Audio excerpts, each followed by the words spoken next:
whatever it is, it's out here. So I'm like, well, maybe it's getting closer. I'm wanting to get a visual on this thing. I was scared, but I was confused more than anything. And that's when I seen like an arm movement and this stick come flying by me with some force.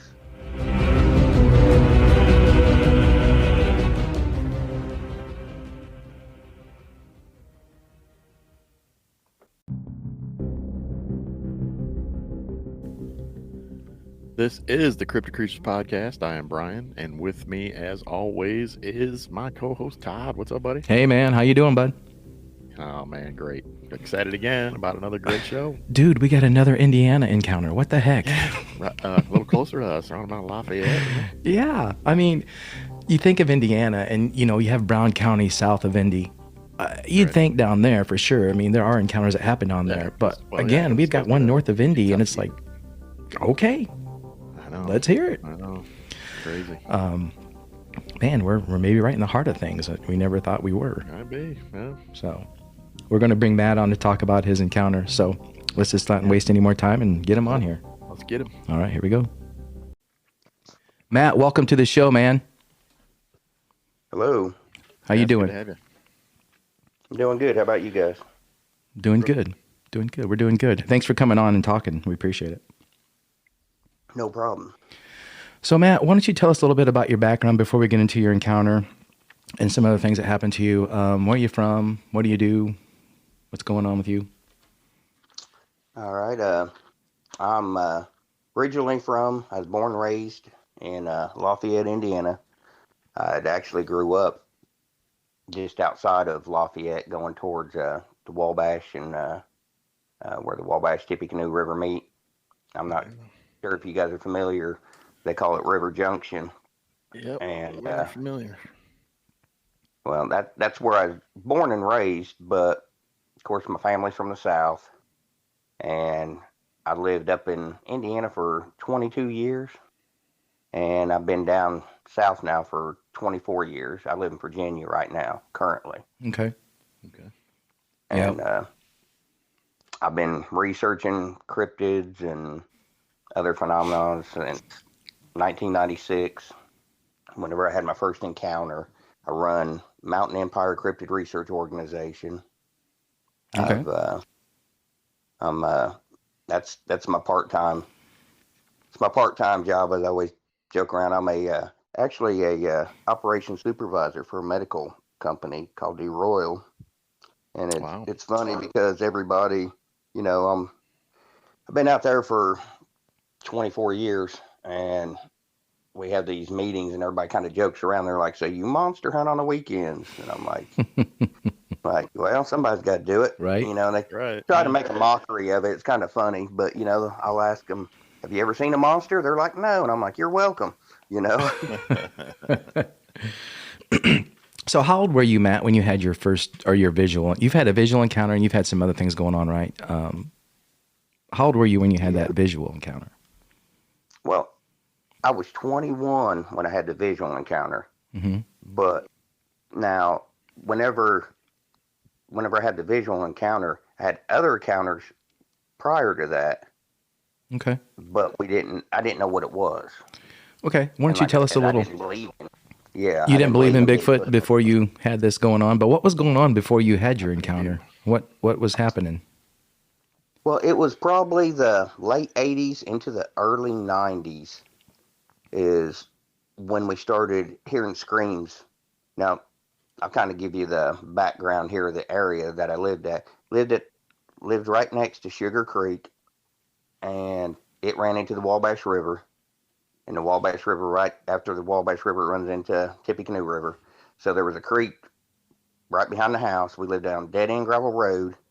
There's hundreds of acres around our house, and we lived right in the middle of it. And no neighbors, stuff like that. This doctor owned the land that was around our land. He wouldn't allow people to hunt there or anything like that. But growing up, I'd say it's probably about once I got about into middle school, into high school, when I really got into big time into hunting and stuff, I'd be out in the woods, or we would be out there, and I'd smell a nasty smell sometimes. I'd hear something scream, didn't know what it was. Uh, and I'd say mostly through my high school years is when we had the most activity. And but never imagined, here we are, your mind's not focused on Bigfoot. Mm-hmm. That just make believe. If it is, then it's out in the Himalaya mountains, not in northern Indiana. Especially not in Indiana, right? What kind of screams? Exactly. When you heard the screams, were you thinking like maybe a mountain lion or something, or what did you think they were? Did you have any kind of? I didn't know what it was. We just thought it was odd because we'd joke around, like with the neighbor kid or my brother and my little sister. We'd be like, that thing's back out there, whatever it is. And there weren't any mountain lions or bears or anything like that right up there where we were at. Right. No. And so, we kind of played it off because it never bothered us. We knew something was around but didn't know what it was. And we would find huge grass beds. And, they would stink. We figured, like I said, our mind is not set to believe, okay, it's Bigfoot. You don't go out somewhere and just start thinking Bigfoot. Right. The way that, we're conditioned, our mind is conditioned. So I'd find long hair on top of barbed wire fences. And of course, predators go under. Most of the time they'll go under that barbed wire, coyote or whatever. And I always thought it was strange. I was like, I wonder what hair that, where'd that come from? Right. But like I said, Bigfoot never even crossed my mind. And one day, it was one evening, it's probably about midnight, and this is back in the early 90s. We didn't have air conditioning in our house. We had one of those old box fans, and you had it in the window. We all did. Mom and yeah, my mom and oldest sister heard the scream come through the window, and it was just piercing. And these screams, it's like it's a high pitched scream with a deep growl in it, and it's a 3-tone. It's our lung capacity couldn't do it. But like I said, never thought about Bigfoot. Never even crossed our mind. And it kind of spooked my mom and sister, and they're like, what in the world is that? And the dogs are barking, going off. And I wish I would have known now back then, But, and then one time my little sister and brother and a neighbor kid were out playing, and they were in the woods. We weren't supposed to leave our property. Well, my sister and the neighbor kid and the brother, they ended up, I'd say my little sister's probably about 8, maybe 7. I can't remember exactly how old she was, but she was the youngest of the bunch, and she had seen something, and she thought it was deer out there and started throwing rocks at it. Well, it let out that horrible scream, and she claims she's seen this big dark monster, and it chased them out of the woods. They got in trouble because they weren't supposed to be, off our land. And everybody just thought they was just, making them an excuse so they wouldn't get in trouble. Yeah, and I've heard that. Like I said, I've heard about that scream thing before. Recently, I've heard a lot of people say that the scream, it sounds like a high pitch with a low tone. That kind of double, like it hits your body, but it also pierces your ears kind of thing. Yep. It cut right through you. And, we didn't think much about it, but as the years went on, my parents moved down south. Then in 1993, they moved down south, and I graduated high school, and I would always return back to the home place to go deer hunting. And it was like 3 years later is when I actually had the afternoon that changed my life forever. Okay. And before that happened, you said you really, even with the screams and stuff you heard, you never really thought Bigfoot. You didn't think about Bigfoot. You really didn't believe in Bigfoot, so to speak. Is that right? Right. Okay. Right. So why don't you tell us what happened with your visual encounter then? All right, it was the weekend right before Thanksgiving in 1996, and I usually would come down south for Thanksgiving that week. I'd have that week off from work, and I would I'd always take off, but I left that as I think that Sunday evening before Thanksgiving. So I was still up in Indiana. I was wanting to get one good deer hunt in before I'd come down south to visit with the family. And so I went to my old spot that I always go to. And I got out there. I had it pretty much the deer pattern down. They would use this trail. They come up the creek and they go up this little embankment to this plateau. And it's really dense, thick, forested area and a lot of cedar trees. And I would hunt up against this big old tree you had there. You couldn't use a deer stand. It was so thick in there. Uh-huh. You had to be right on the trail. So I was up against this tree, had the leaves cleared out. Got out there probably in between 2:30 in the afternoon. And that day, those should have been deer activity coming through there that day. Like I said, I had it pretty well mapped, pretty much marked down, exactly their pattern and what days they would be going through there. Of course, the rut changes it up a little bit, Mm-hmm. but didn't hear nothing all day, all evening. And the woods was super quiet. No squirrels, no nothing, which was always odd. Well, it started getting dusk. I'm like, okay, I better get my stuff gathered up here so I can go ahead and head on back out of here and look like, an unsuccessful hunt. Well, that smell had come through the air. And the smell is a nasty smell. It kind of reminds you of, I don't know if you guys have ever smelled rotten hay or anything like that. It's a nasty mildew, just gross smell. Mm-hmm. And I, I knew that smell. I knew whatever it was around. But like I said, my mind was conditioned. Bigfoot wasn't real. So you're not thinking Bigfoot, thinking maybe some old mangy coyotes or something. Yeah. And so then I hear a couple sticks break. So I kind of get excited. I'm like, well, hey, maybe I will have a buck come down through here. I think maybe it's a doe because it's kind of quiet at first, but it was getting closer. And then the sticks started really snapping. I kept hearing it sounded like limbs were breaking. And I'm thinking that, okay, it's a buck following this doe. And I'm getting excited. And then it really got aggressive. These trees start shaking. And I'm like, what in the world? Well, maybe it's two bucks fighting over a doe. So, I'm like, all right, I'm going to get my pick which one, they're distracted. And as it got closer, the more and more aggressive it got.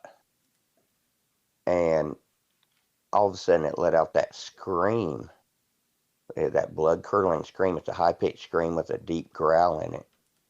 And it wasn't no whoops or anything like that. You know how you see on the Finding Bigfoot shows and stuff. It wasn't nothing like that. This was just a deep scream with a growl, and it cuts right through you. So I'm like, that's that thing, whatever it is, it's out here. So I'm like, well, maybe it's getting closer. I'm wanting to get a visual on this thing.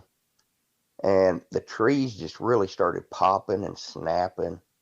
And I'm like, okay, this thing it's definitely not shying away. And it had never acted that way before. We'd hear the screams and stuff, but it was always just out of sight. It would never come closer. And it's probably just I don't know, seemed like an eternity then, but it probably happened pretty quick. But it was right pretty close. There's like a 15-foot gap in between these cedar trees, and it's got some tall grass in there, and the sun has just set enough where you can't see really good. And so I'm trying to focus in, and I see some movement, and then that's when I actually seen this thing. It went in between this 15-foot gap, and it was probably in between 6, 7 foot tall. It had dark hair. Couldn't tell if it was uh, black or brown because the way the sun was set. And I seen the silhouette of it. I seen the hair on the side of the head of it. It was a rounded head. It reminded you of like an orangutan, and it was kind of lanky, and it had real long hair on its shoulders and its arms. And as it moved in between that gap, it was like a glide. I mean, it wasn't. It was just a real smooth movement. And I was looking. I was like, I was trying to figure out what in the world. I'm like, what is this thing, And I was scared, but I was confused more than anything. I'm like, what in the world? Because I'm looking for something to be on 4 legs, come walking through there, and I see this upright orangutan looking thing coming through there. And I couldn't see the face to see the eyes, but it had long hair. It wasn't short hair. This was long, shaggy hair. And I was like, what in the world? And as soon as it cleared through that little gap that I could see it, it went into the cedars, and I could still see part of the shoulder and arm. And it was, like I said, it was coming towards me. And it was behind the cedars and stuff, but it only partially. And that's when I seen like an arm movement, and this stick come flying by me with some force. And that stick, I mean, it would have done some damage if it would have hit me. And it let out that blood-curdling scream. And I was like, forget this. This thing doesn't want me here. Whatever this is, I was confused. So I take off running down this trail to get out of there.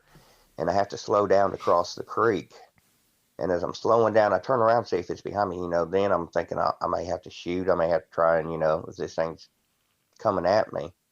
And I turn around, and I didn't see it. It wasn't, but it could see me. It knew I'd stop because it let out that scream again. And then I got boom down through the creek and got up in my truck and took off. And I was staying with a friend of mine. And so I show up, and I get back to the house, and he's like, what's wrong with you? I'm like, what do you mean? He said, something's wrong with you. And I'm like, I don't know. And I said, it's kind of hard to explain. He said, you went hunting, didn't you? Did you see anything? I said, yeah. He's like, what'd you see? And I was kind of like, I don't know. I didn't know what to tell him. I'm like, well, I said, this going to sound stupid. I said, but the only thing I could think of at the time was a monster. I'm like, I seen a monster. And he looks at me, and he's been hunting out there with me before. He's heard the screams. He's like, I believe you do. I said, that thing that makes him, he said, yeah. I said, I seen it. It's like he said, I believe you 100%, dude. I mean, it gives you this, I don't know how to explain it. It's, you're looking at something that's not supposed to exist. Right. We're brought up, hey, this stuff's not real. We're conditioned, and if anybody does say anything about it, they like to ridicule and make a mockery of it. The news media does it. Everybody does. They always put these crazy people on the news, and they do that intentionally to make a mockery of it. Yep. So that right there is what got me started in the research. And that was my base that actually got me started. And that was back in 1996. So I've been doing it for quite a while. So when you saw this thing, or when you first made eye contact or put your eyes on it, did at any time you say, okay, this thing's a Bigfoot, they are real? Did you identify it as that when you had that encounter, or was it like quite a bit after when you said, you know what, I think I saw a Bigfoot? It was a little bit after, because at the time I had adrenaline going, fear, and confusion. I was, I'm like, what is this? Because I seen it upright, and I'm thinking it's a person. Then I seen the long hair and stuff. I'm like, this ain't no person. And that's when I didn't know what to think. So that's when I started going through, well, okay, later on, I started taking wildlife conservation courses. learn how to track. I'm like, I have to know what this thing is. Mm-hmm. So I started going and researching, you know, Bigfoot then and other types of cryptids and stuff to see what, you know. Only thing I could think of later on was Bigfoot, of course. But at the time and the moment, it was a monster to me. Is all it was. It was just a monster at the time. And you said it kind of reminded you of an orangutan, right? Yeah. Yep. Have you ever seen the skunk ape picture from down there in Florida? Yes. Yep. I know exactly which one you're talking about. It looked like that, but it was thinner. The shoulder area and stuff, it was more lanky. Mm-hmm. Did at any time you think maybe something escaped from the zoo? I didn't know. I mean, there wasn't no zoos around there or anything. You know, if you know the Lafayette area, just north of Lafayette there, there wasn't. No, you had Columbian Park and Lafayette Zoo, but they didn't have any. They had little spider monkeys, you know, but they're probably not going to have no spider monkeys. Orangutans that are 7 foot tall either. Do you say this thing was about? No. How tall did you say it? What you think it was? Probably in between 6 to 7 foot tall. It was taller than me. I'm 5'10", and this thing was it was taller than me. How far away? How far away do you think you were from this thing when it threw that stick at you? It was less than 30 yards. It was less than 30 yards. And how big was that stick? It was probably about 3 foot long. Probably about the. It's probably about as big as round as like a end of a baseball bat. Oh, Jesus Christ! That's a branch. That's that's a limb. That's not a stick. Yeah. And I mean, it would have done some damage. The force, I could feel the wind as it went flying past me. Wow. That had some intent, for sure. Yeah. I wonder what would have happened.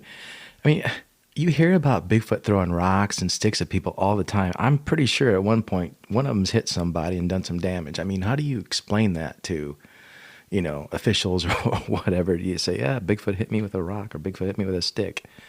It's just crazy how these things react. But oh yeah, definitely. So what kind of research did you get into after your encounter? I mean, what you started digging, reading books? How'd you go about it? I just based it off my experiences. I started looking through, and like I said, I took wildlife conservation courses. Really learned how to track, so I could eliminate all the obvious anytime I'm out there, and so I just started listening, started reading books, looking up monsters. I started looking up monster stuff, and that's when I seen the Boggy Creek and stuff like that. And so that's where I started. And I started. There wasn't a whole lot out back then, actually, either. So I was, you know, it was harder to find content and stuff on it, but I knew it had to be something similar to that. You know, it had to be a Bigfoot type something. Mm-hmm. And that's, you know, I was looking at, started following, I'm not sure if you familiar with Mary Green, a lot of her work. I'm not sure if I've heard of her or not. I may have. I just don't know. She was in northern Tennessee, and she had written some books and stuff on her activity around her place, and it was very similar to what we had experienced there, up there in Indiana. Mm-hmm. And so I just started putting stuff together, and now I'm down the rabbit hole 20 years later plus, and I've got more questions now than what I did back then. Matt, I agree with you 100%. When we started this venture together, you know, Brian and I have had, you know, extensive Bigfoot knowledge prior to this, but we've both believed and grew up, you know, feeling the same way I think about it. But the more that we are doing this, the more confused I'm getting. Opening up doors I didn't know about, things that these things do, how they react, hearing the same things from the same people over and over and over again. You know, how they crawl, all this stuff. It's like, I'm more confused than I was before. I just thought, hey, there's a big hairy ape walking around the Northern American forest, you know? Exactly. I'd started, Whenever I first started out doing this, it was, this flesh and blood, it's a wood ape, but then through the years that I've gone through this, the more and more stuff I found, like with tracks that just stop and disappear, where do they go, uh, Yeah. the reflective eye shine and self-illuminating eye shine. Yeah.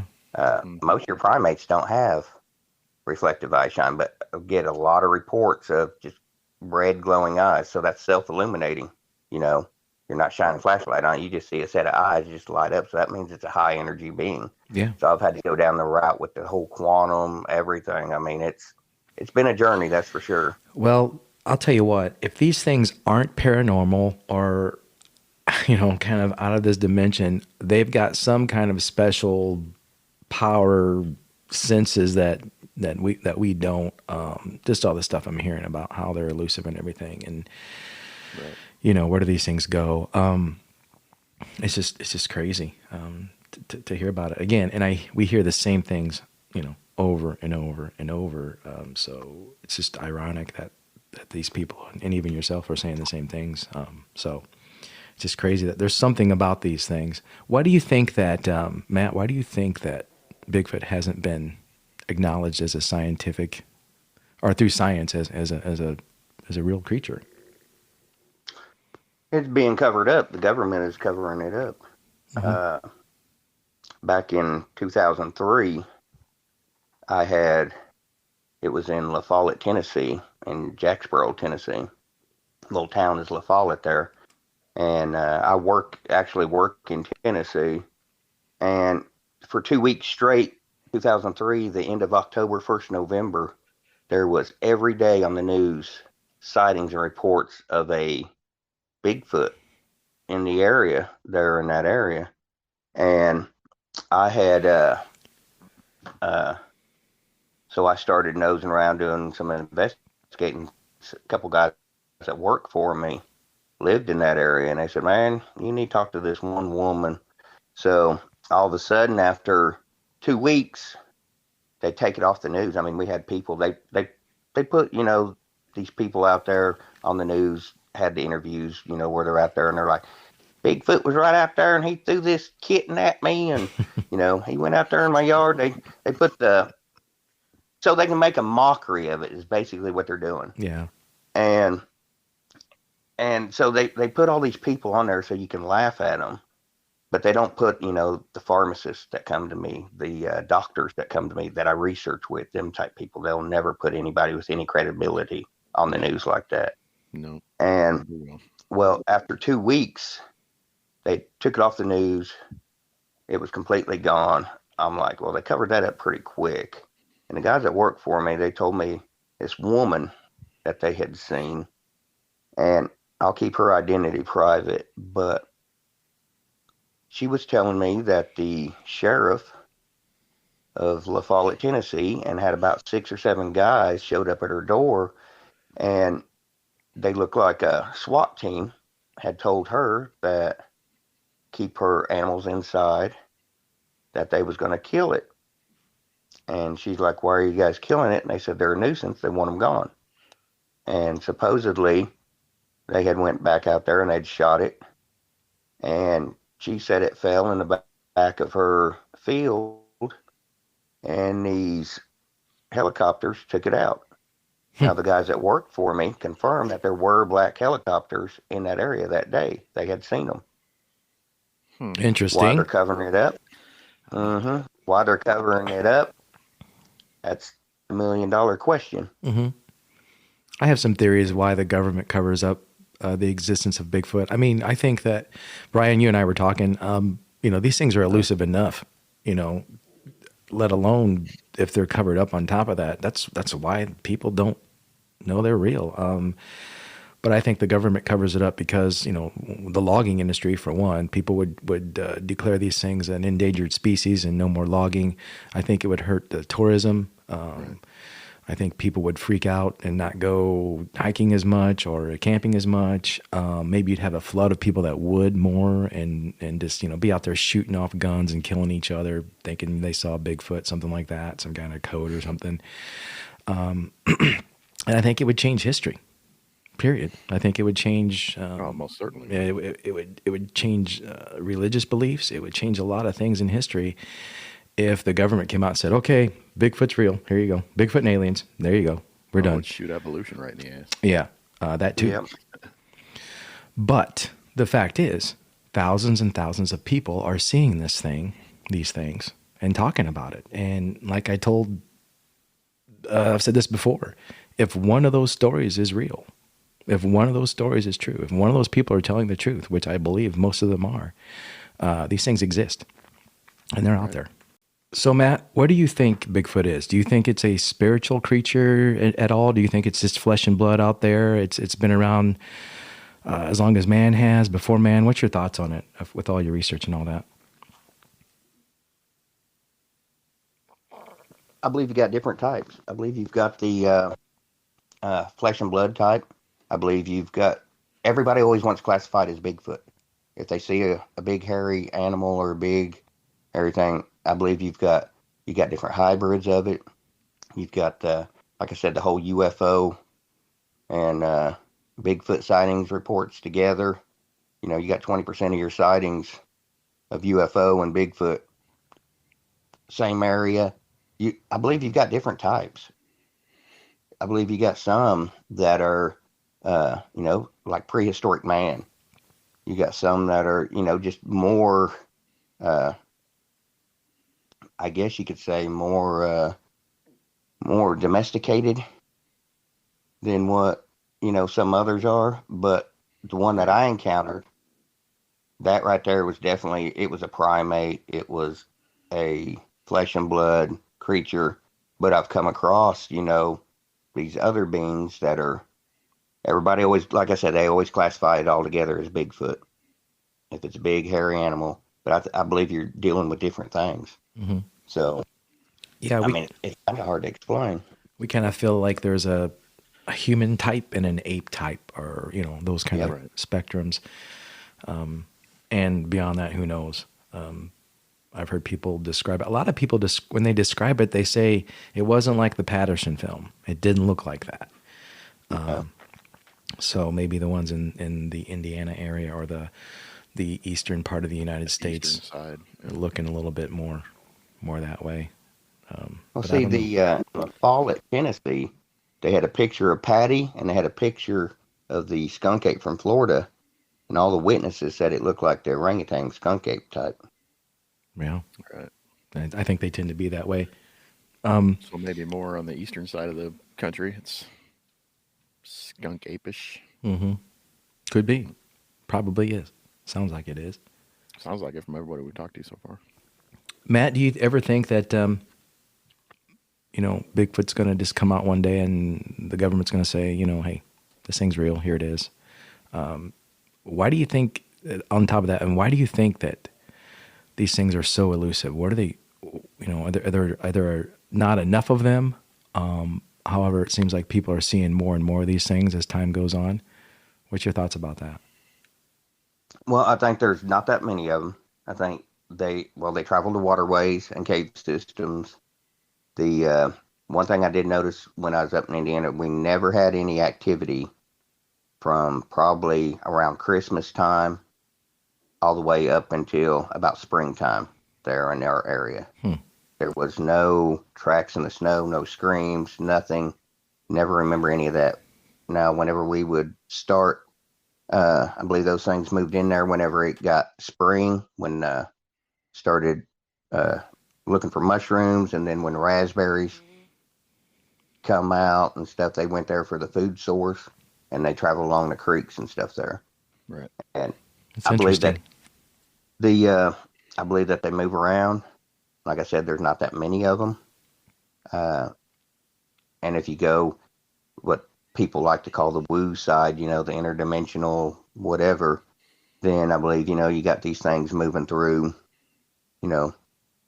portals, whatever you want to call it. Mm-hmm. And I've seen some pretty, like I said, I've been doing this for years. I've seen some pretty wild stuff. I actually work with a military group that we got to sign like 6 pages alpha of disclosure forms. And I've seen some pretty wild stuff that just, you would never imagine anything You know, Yeah. I'm deep into this stuff. If that tells you anything. Yeah. Smithsonian Institute magazine had wrote an article on me back in 2018. I didn't know that they were following me. Okay. So, We'll check that out. yeah. Well, yeah, we will. Did you ever go back to the site of the incident that you had with the stick No. throwing? They had put a highway in through there. Now, this is what's interesting. They'd put a highway through there, and they had made it a 4-lane that goes through there. And I could still go back up there, but I don't think there'd be. Haven't heard of any activity from the people that live there now. No screams, nothing like that. Mm-hmm. I think whenever they put in that 4-lane that went through right down through there, I believe that it probably moved them over.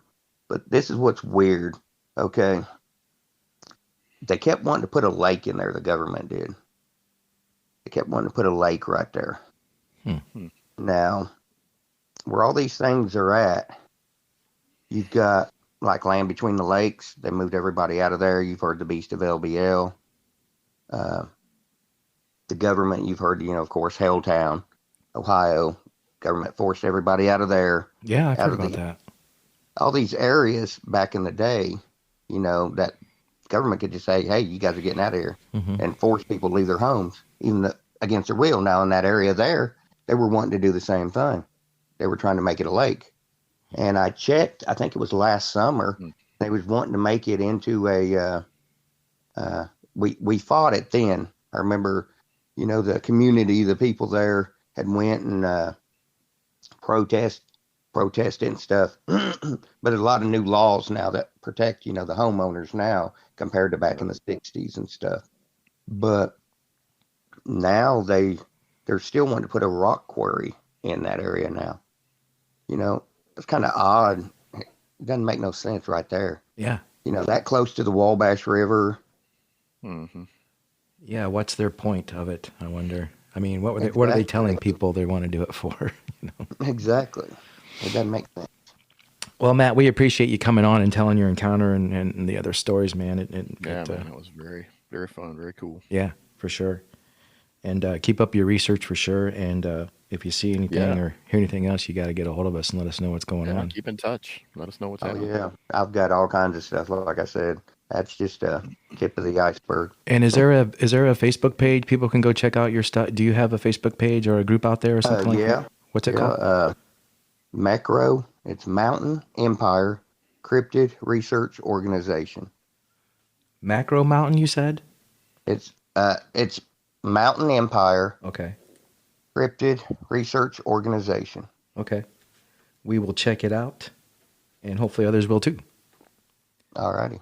Well, again, thanks for coming on, man, and we appreciate it, and keep up the good work out there. All right. Thank you. Yeah, we appreciate it. Thanks. Yeah. All right. You take care, bud. We'll talk to you soon. You too. Okay. Once again, man, some amazing information and stories about encounters in Indiana. Yeah. He's really been into the research side of things too since his encounter. I like that. Yeah, he has. And we were talking to him off mic. He knows Travis Walton. He spent time with Travis Walton, the Fire in the Sky. This movie, Fire in the Sky. That's probably one of, if not the most well-known alien abduction encounters. He is the one, yeah. And hopefully we get to meet him when we go to the Iowa Paranormal Festival. He'll be there speaking, so it'd be cool to talk to that guy for sure. That's exciting. I'm excited about that. I hope we do. Yeah. Well, thanks again, man, for joining me in this awesome venture. As always, man, it's always fun. Yep. I'm just so glad we started doing this. Thanks to the listeners for you guys and support. We appreciate it. Check out our Facebook page. Go to our link. Check out our web page, our pod page. If you've had an encounter and you want to sign up on our calendar to be on a show, feel free to check that out and do that. There's other things on there. We're going to be putting some merchandise and hats and shirts out there and everything. So again, guys, thanks for your support. It means so much to us, and we appreciate it. We're just blown away by the support. And thank you. Thank you all again. Yep. Brian, until next time, man, you take care. Yes, hope it's soon. It will be. So fun. It will be. All right, bud. We'll see you next time. All right. Right on.